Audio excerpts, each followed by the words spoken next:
caught my eye. Now, before I tell you what's wrong with it, let me be clear. The Quran was never proven to be the word of God, which means that it can be dismissed without being disproven.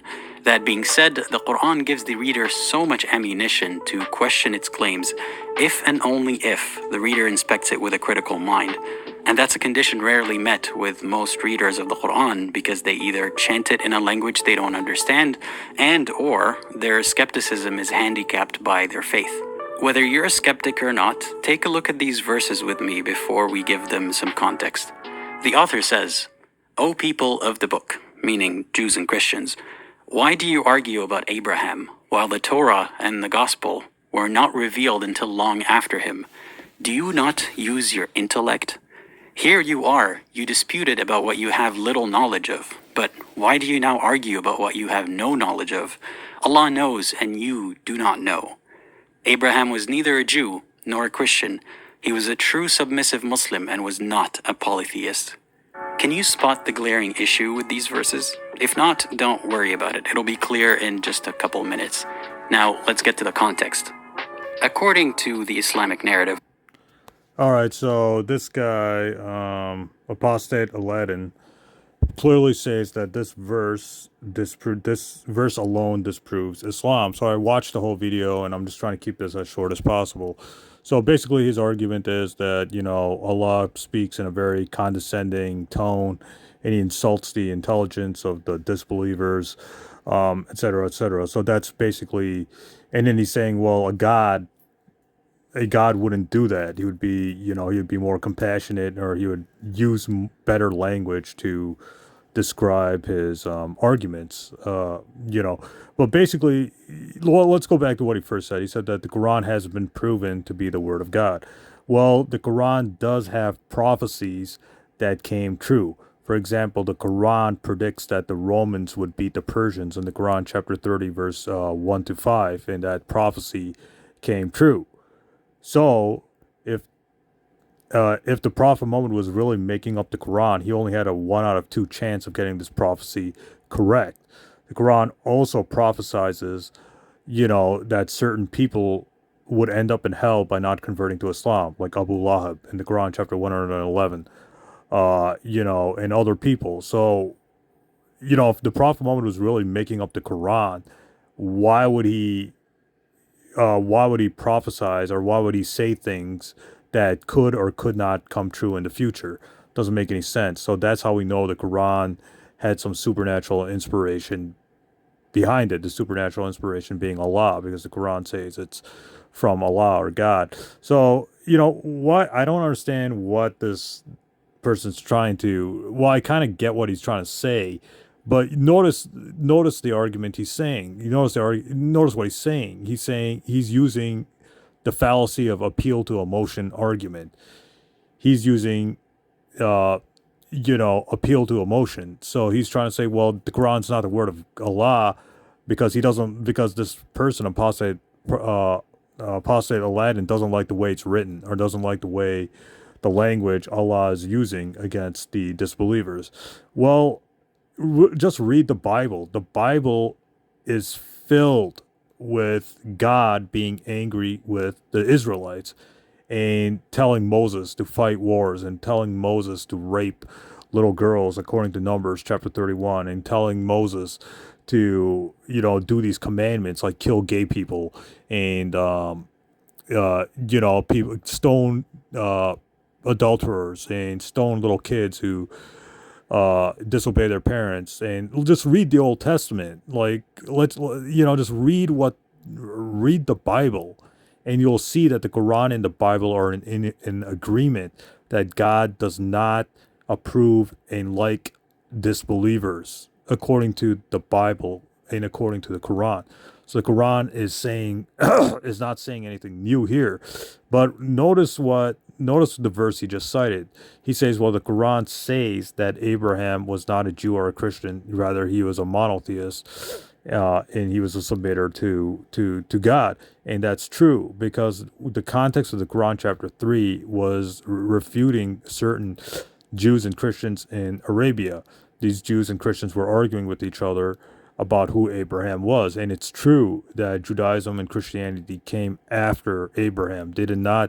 Abraham did not follow any form of Judaism, and he didn't know anything about Christianity, because Judaism started with the priesthood of Aaron and Moses. And Christianity, of course, started with Jesus. People who post-date or came way after Abraham died. So that's the argument of the Quran. So the argument of the Quran is saying, well, you know, be a submitter to God, follow the way of Abraham. Don't follow the way of these man-made religions. Like, we know that the Torah was written after Moses. We know that according to Jeremiah chapter 8 verse 8, the Torah was corrupted by the time of Jeremiah. We know that that the disciples didn't make up the crucifixion and resurrection. We know Paul made it up. If you read 1 Corinthians, etc., 1 Corinthians 15, in Galatians 1, etc., that Paul was the founder of Christianity, or the Christianity we know today. So, like, just do a little bit of research here, and you'll know that when the Quran is saying that, yeah, Abraham was not a Jew or a Christian, the Quran is true. It's saying a true statement. Abraham believed in one God, and that God's name was not Yahweh. If anything, it was Eloha or Elohim, according to Genesis chapter 1, or the story of Abraham in the book of Genesis. I don't know the exact Genesis 14, 15, and 16, if I'm remembering correctly. But, like, look at this person's argument. He's saying, well, the Quran insults the intelligence of the disbelievers, and its tone is condescending. Well, what do you expect? I mean, God does not love evildoers and disbelievers. And it's not just the Quran that says this. Read Psalms chapter 5, verse 5.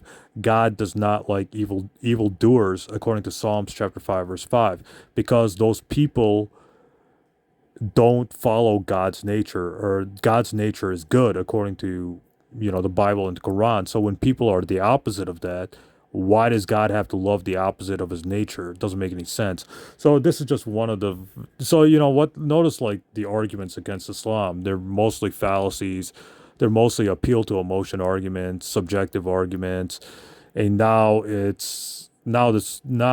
critics of Islam just don't like the way the Quran uh, the Quran talks against disbelievers. Well, just read the Bible and read the Quran. You'll see that the Bible and the Quran are in agreement that disbelievers are problematic and they need to be dealt with in a particular manner. Uh, because these are evil people. The Quran says the disbelievers do evil actions in the Quran chapter 2, and that's correct. Look at all the problems in the world. Look at the problems that the atheists cause, or even Christians cause in America, etc. Uh, so, and look at the look at all these problems. So the Quran is definitely right in its assessment of disbelievers, just like the Bible is right when God uses certain wars in the Old Testament to subdue or to control evil nations. So, and God doesn't love those people according to the Bible. There are many verses in the Bible in the Old Testament where God talks bad against the disbelievers of the people. Hell, even if you read the book of Jeremiah, he was condemning the Israelites for following pagan customs, etc. So the Quran is basically saying the same thing, that these people are evildoers and they need to be dealt with in a just manner, or they're going to keep causing corruption in the earth. There's a verse in the Quran that says, "We don't. We are the peacemakers." The Quran says, "Don't cause corruption in the land," and the disbelievers say, "We're the peacemakers." So the people who think they're doing good, the saying, "The road to hell is paved by good intentions." Well, same thing here. Like, these atheists might have good intentions, but they cause more problems than solutions. Same thing with these anti-Islamic critics, etc. So, notice my point of making this video is notice the fallacies, and notice the what do you call it, the arguments that they bring up. It's appeal to emotion argument. They bring up these emotional and subjective arguments against the Quran and Islam, etc. So my point is, don't let these critics appeal to your emotions, or don't let them use appeal to emotion arguments. These people aren't giving any kind of reasonable arguments against Islam, because they haven't disproved the prophecies of the Quran. They haven't disproved the miracles of the miracles of the Prophet Muhammad. They haven't disproved the prophecies of the Prophet Muhammad, or the doctrine, which is worship one God, which is found in the Old Testament, New Testament, and the Quran.